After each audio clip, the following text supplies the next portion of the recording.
Now, as Derek said, unless you've been living under a rock, flown off in a spaceship, or perhaps taken up resident in Kuala Lumpur for the month, you'll know that this weekend was all about X Factor. Yes, Joe was crowned the 2009 winner, and to celebrate this fact, we've got fellow contestant Daniel Fox in the studio with us this morning. Thank you for joining us this morning, Daniel. Hey, you're welcome.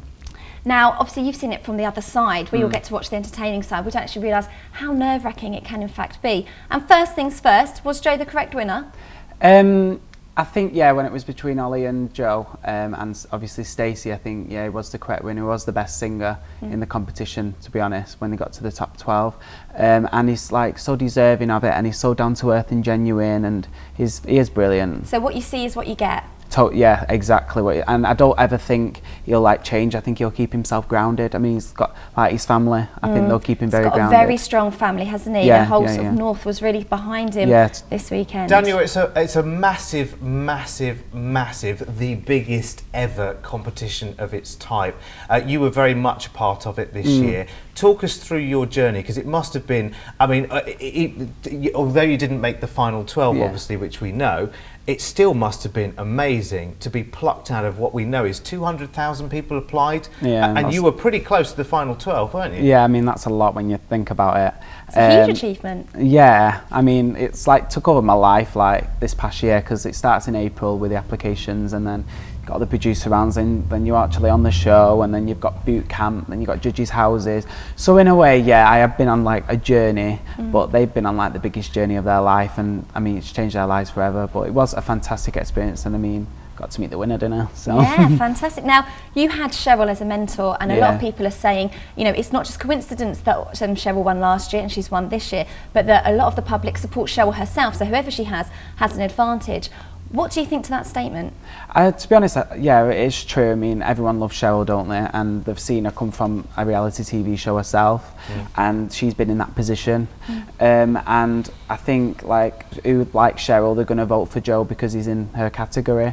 But, I mean, put that aside, he does deserve to win anyway. I mean, he was brilliant. Now, give us the goss. What is Cheryl like? Is she as nice as she seems? She seems too good to be true. Is she really like that? Yeah, she is. I'm glad you said that. Yeah. It would be awful to burst the bubble. No. She does genuinely look she's a very down-to-earth person. I mean, and yes, she's a megastar now, but she's still very grounded. I think, yeah, because like she's come from a normal family. Yeah. Do you know, like when you come from a family that, and you've like your mum and dad's been in the business and the famous and everything, but she's had like basically like nothing and then gone to where she's got. So she just looked like a normal person. She's been like a normal person at the end of the day, and she's very genuine, and she does care about the contestants as well. Like she's got very close to Joe, because I think it helps him being from the North East as well. They have something in connection. Well, when she first met him, she said, didn't she, that you're from where I'm from, and they had that instant connection. That's what I mean. Yeah, she is a nice person. And you met Will Young as well, didn't you, when you went to Judge's house? What was he like? Your eyes light up. Is he a nice guy? Yeah, he's very, very, very genuine.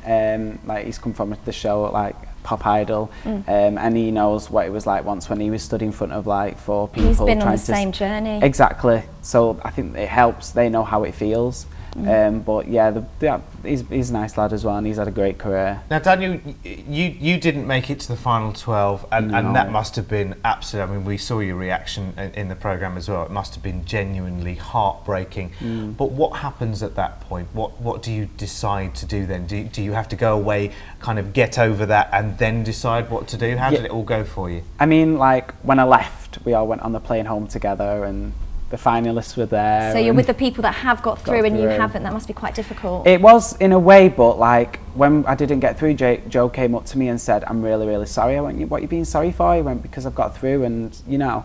And it is a shame, but like this is what I do. It's not just like a hobby for me. It's what I want to do. It's my career, and I'll never ever stop singing. And you've just got to like get up and get over it. I mean, I got given that opportunity out of so many people, and I'm really like thankful for it.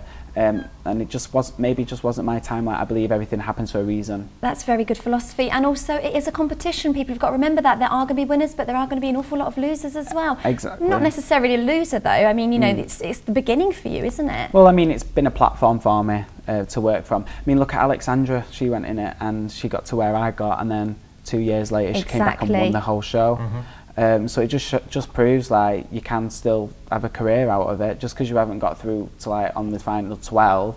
Like even the final 12, they can still have a career from it. Yeah, If you're really talented, you're going to be able to get there. A lot of the second places, JLS, they've doing exactly. fantastically. Look, they're just as good as the winner. I mean, like they've had like 2 number ones, and it was an amazing collaboration last night. Yeah, I really liked JLS that. and Alex together. It was, that was brilliant. fantastic. It was, really was. Yeah, it was good. Listen, it can also work the other way, of course, as well. We've seen from the X Factor. Was it the first winner? Steve Brookstein. A lot of people now would struggle to recognise him if they fell over him, wouldn't they? His career kind of went the other way. Do you think luck plays a lot in it as well? I think it does, and I mean, like I got Asher Stee, like I did an interview on the radio, and they was asking me like, do you think this year's winner's going to flop?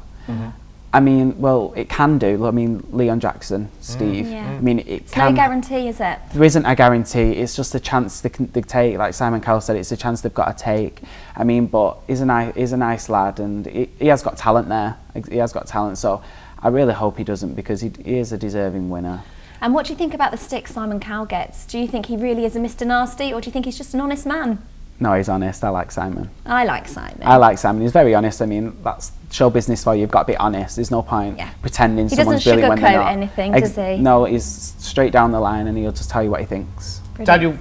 Daniel, quite briefly, because we're just about to run out of time, unfortunately, as we always do in these programmes.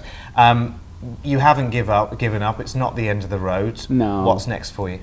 Well, I was doing like Britain's Got Talent. I'm just waiting to hear if I'm going on that. Okay. And then there was talks about doing Eurovision. Brilliant. I've always wanted to do Eurovision. I mean, when I wanted to like sing for your country. Yeah. So what's the process there? It's like auditions again in front of like BBC producers and stuff like that. Oh, you'll be an old hat now. You've done X Factor. You don't need to worry about that. That's what I mean. And I did Britain's Got Talent before X Factor, but I didn't get picked for that.